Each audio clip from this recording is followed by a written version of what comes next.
We have a great turnout today, no surprise, so let's briefly revisit the ground rules before we begin. No two-parted questions, please. And we appreciate you staying on topic, which is AEW All Out. So let's get rolling by turning it over to Tony for some opening thoughts, and I'm going to open your lines for questions. Tony. Thank you, Jim. Hey, everybody. It's great to speak with you. I'm excited to be back with you for the All Out media call. Should be a great show. I'm really looking forward to the event.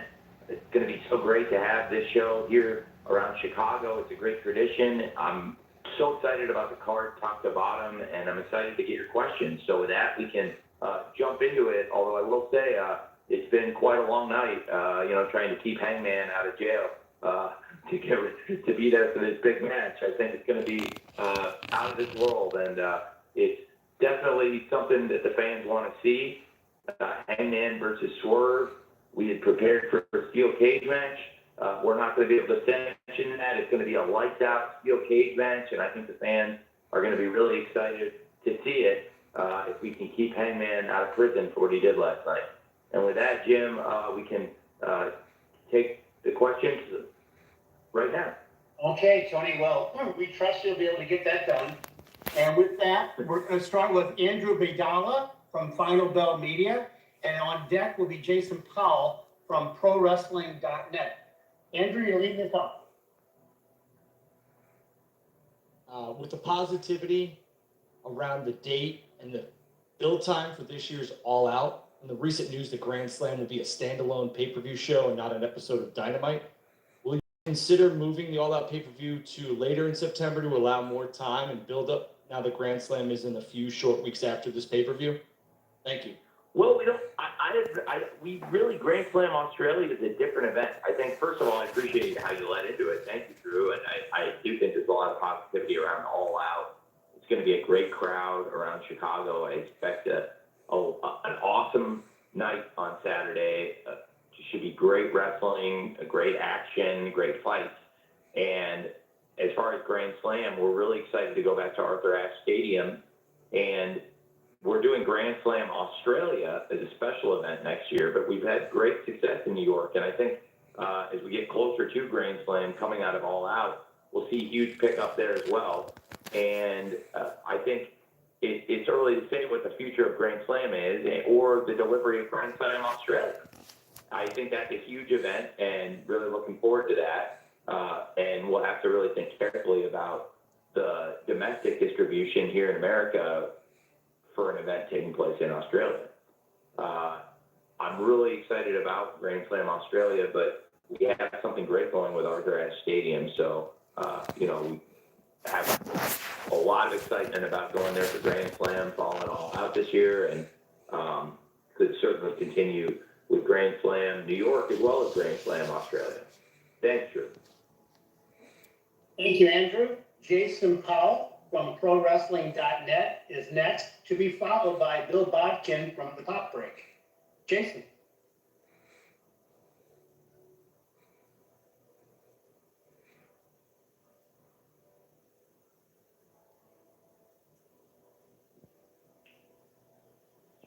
Tony, can you hear me? Now we can hear you. Hey. All right. So I just wanted to know, was Sting's return at All In a one-off, or has he re-upped with the company, perhaps in a non-wrestling role? Well, Sting is with AEW, and he's retired from wrestling. He's not going to have any more matches after the great send-off at Revolution. Sting has retired undefeated in AEW as a world champion. And I think Sting had this incredible send-off from wrestling, but still very much a huge part of the AEW family. Sting and Darby Allin have formed a friendship that extends to real life, and Sting is a close friend of mine as well. And I'm very blessed to have Sting as part of the AEW family.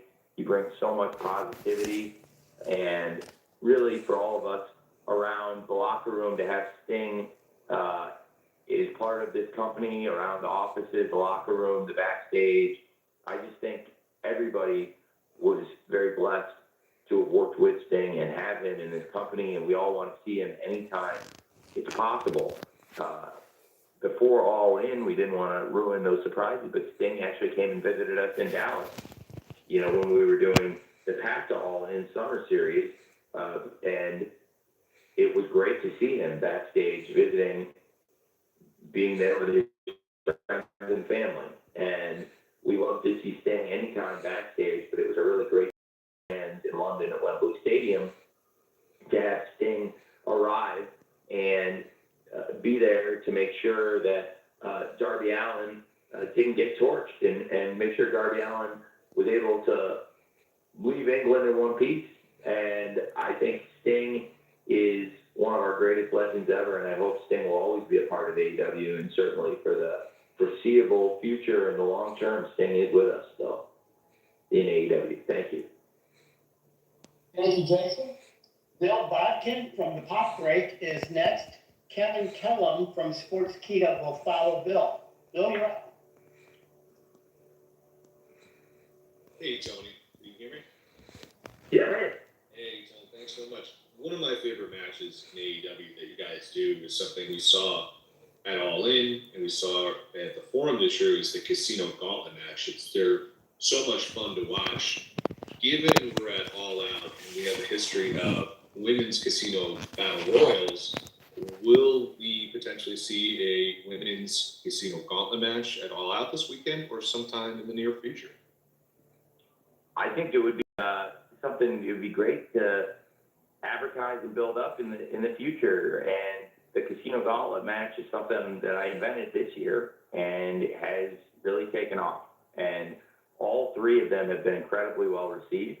They've also all been in hometowns of mine. With the great Casino Gauntlets we've done in obviously Los Angeles. First one was in Jacksonville, then Los Angeles, then Wembley Stadium in London. I would absolutely love to bring Casino Gauntlet to Chicago at some time, and I do think a women's Casino Gauntlet match can be a tremendous match too at some point. So it is something that I have thought about and would like to do in the future. I would not commit to doing it necessarily tomorrow or the next day, but it is something that would be a great match, and I think will be a great match for us in the future, the Casino Gauntlet match, and particularly in the future doing a women's Casino Gauntlet match in AEW with our great roster. Thank you. Thank you, Bill. Kevin Kellum from Sportskeeda is next. Dominic D'Angelo from Ad Free Shows will follow Kevin. Kevin, you're up.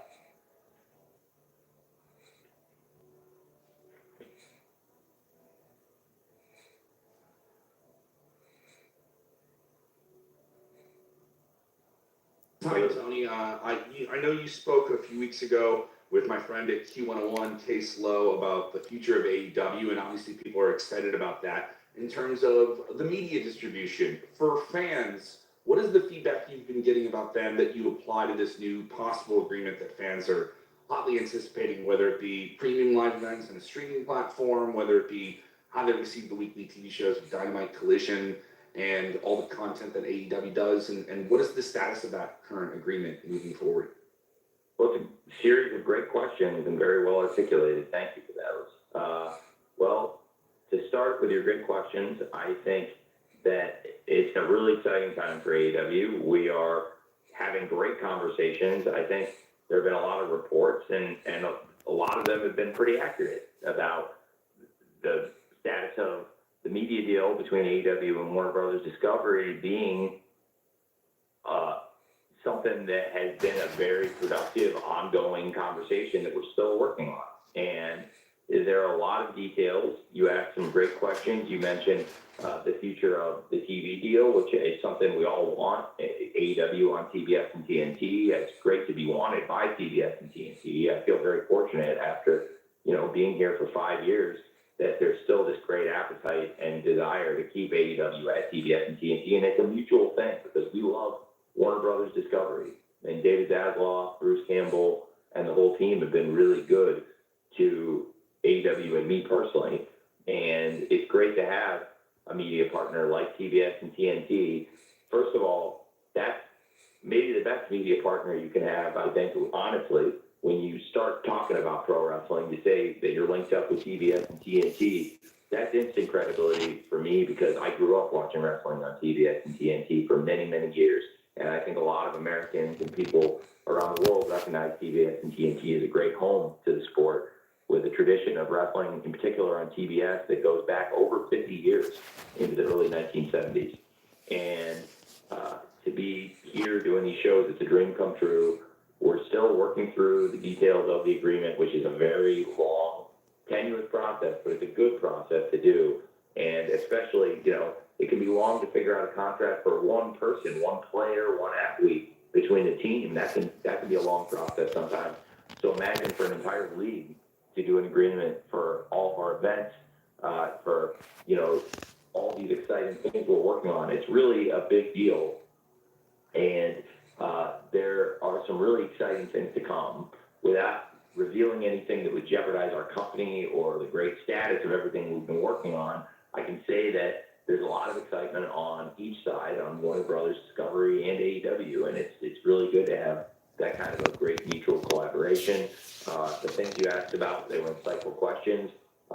Without getting into the future of streaming, which I think I would acknowledge, there's been a lot of really good conversations between AEW and Warner Brothers Discovery about the streaming platforms and the future. Obviously, Warner Brothers Discovery owns and operates quite possibly the best streaming platform in the world in Max, which is just a fantastic app with a massive user base, and it's growing worldwide. It's got a great domestic name and base, and it's starting to grow really more as an international brand also.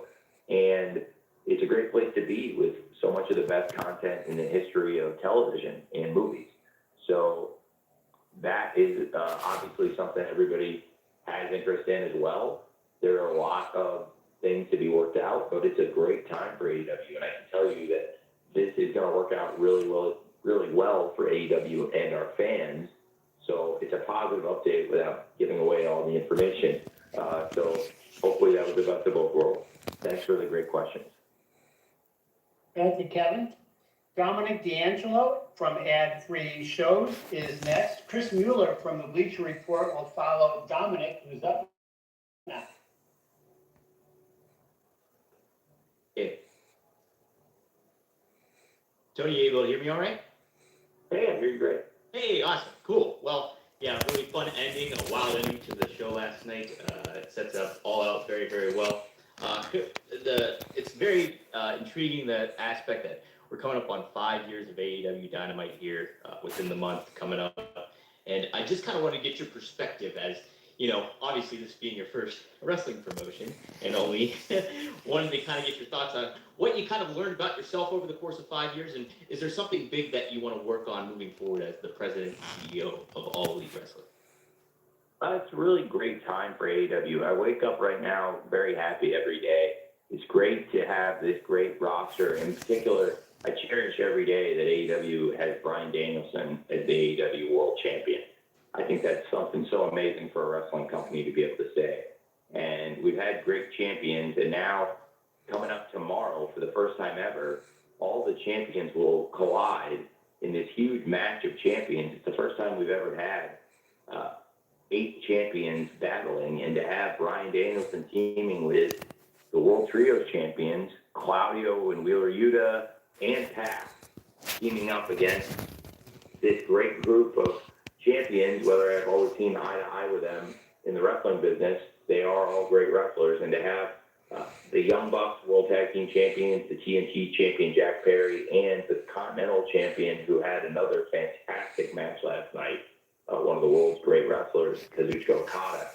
That's a huge match for us.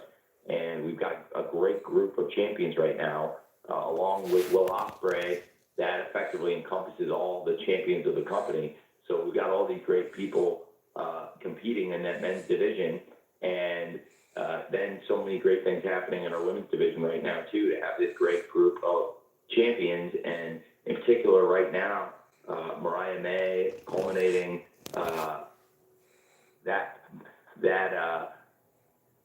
that betrayal and the journey she's taken since betraying Timeless Tony Storm with a world championship win at Wembley Stadium in her hometown. What a moment, and something really interesting to follow what's next for Mariah May and Timeless Tony Storm, and also really excited about having Mercedes Moné, the TBS champion, one of the best wrestlers on the planet, also a great champion in New Japan Pro Wrestling, coming off of, I think, one of the best matches she's had since she came back, and one of my favorite Mercedes Moné matches was just a week ago on Friday in New Japan Pro Wrestling, and I think she can have just as great or better of a match coming up this weekend. And really, Mercedes has been going so hard, defending her championships all over the planet, and to be a traveling world champion like that, it takes a toll. And Hikaru Shida is one of AEW's greatest of all time, has been 3-time world champion, and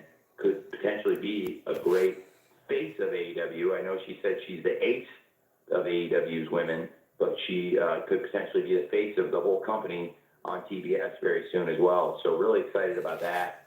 It's a really great time. I love the company. It's constantly changing, but like I said, probably the thing that puts the biggest smile on my face when I wake up in the morning is that AEW has Bryan Danielson as the world champion. And that's an amazing thing for any wrestling company to have, and we're all really proud of him, that he had that big moment at Wembley Stadium. I think it was